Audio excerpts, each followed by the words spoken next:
Portanto, é impossível se atualizar. Se voltarmos a um daqueles gráficos anteriores, compararmos agora o que eu sei como professor. Eu trabalho com transporte ativo de cálcio, um tema muito limitado da bioquímica geral. Em termos de transporte ativo de cálcio, esse tema muito limitado, eu estou aproximadamente, em termos de conhecimentos, no ano de 2000.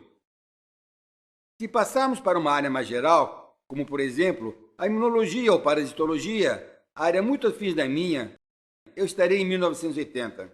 A minha física, provavelmente, Sir Isaac Newton. Matemática, por volta de 1200.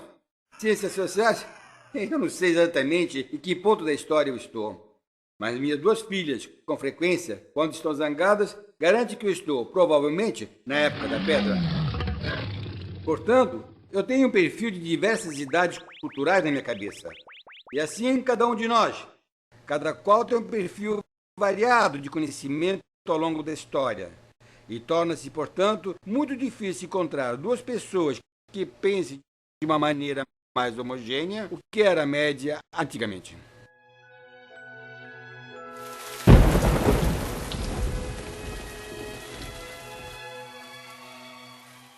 Temos, portanto, dificuldade de lidar com essa quantidade enorme de novas informações gerada a cada ano, o que nos força a superespecialização.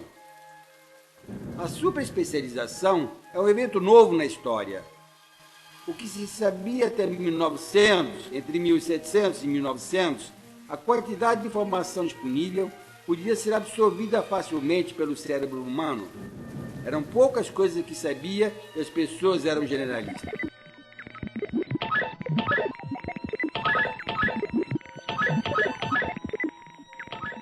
O exemplo clássico, o René Descartes, que foi um grande filósofo, escreveu o método científico. Foi um grande matemático, descobriu as coordenadas cartesianas e, além disso, o famoso biólogo. Foi ele o primeiro a observar que a hipófise tinha um contato íntimo com o cérebro. Era possível, portanto, absorver todo o conhecimento científico disponível na época e utilizá-lo de uma forma genérica. Atualmente, com a grande quantidade de informações disponíveis, tornou-se impossível assimilar tudo o que se descobre a cada ano. Isso nos levou à superespecialização. Mas a superespecialização tem consequências complicadas, como podemos ver na ilustração aqui do lado. As grandes áreas do saber podem ser, de uma forma genérica, agrupadas em ciências sociais, ciências exatas e educação, uma ciência cuja importância cresceu com o excesso de informações. As ciências exatas agrupam aquelas áreas do conhecimento em que a observação pode ser substanciada com a demonstração experimental. Já nas ciências sociais, outras maneiras são necessárias para comprovar o observado. A experimentação não é tão factível como no caso das ciências exatas. E, finalmente, a educação e a transmissão do conhecimento. Até cerca de 150 anos atrás, o que se sabia nessas três grandes áreas do saber era pouco, e o conjunto podia ser dominado pela mente humana.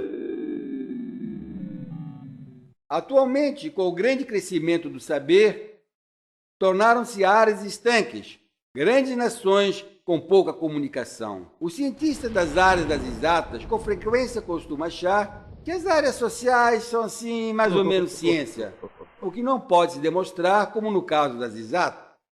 Por outro lado, os cientistas sociais acham que os que praticam as ciências exatas são assim um pouco limitados, com pouca flexibilidade. Na educação, as coisas são ainda mais complicadas. Pouco se pesquisa sobre a maneira de como transmitir tudo aquilo que aprendemos a cada ano. Na realidade, já no século XXI, ensinamos ainda como Aristóteles e Platão ensinavam na Grécia Antiga, no liceu e na academia, 400 anos antes de Cristo. Ensinamos em aulas teóricas, práticas e demonstrativas, tal qual os antigos gregos, e a preocupação principal é ainda a transmissão da informação.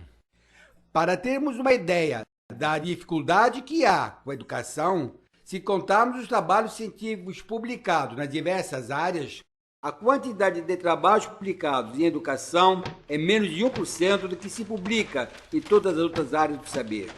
Pouca ênfase é dada para o ensino.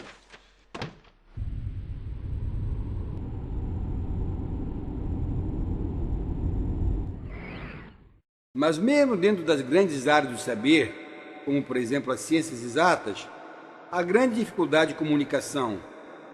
A maneira como os biólogos veem o universo é seguramente distinta daquela que vê o matemático, e o matemático do físico, e assim por diante.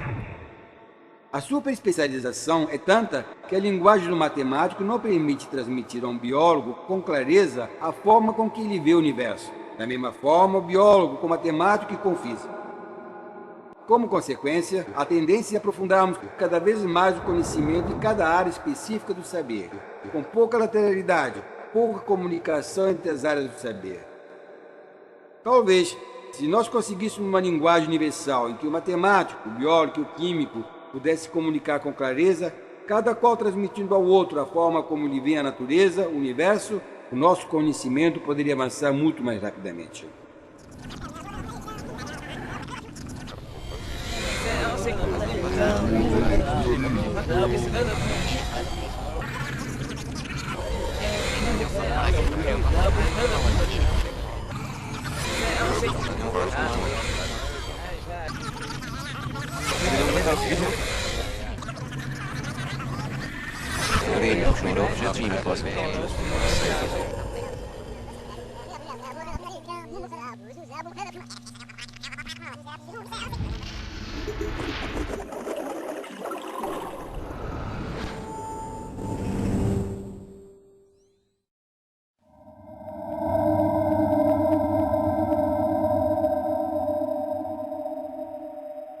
Mas, infelizmente, ainda não descobrimos essa linguagem universal que permita a comunicação ampla e clara entre todas as áreas do saber.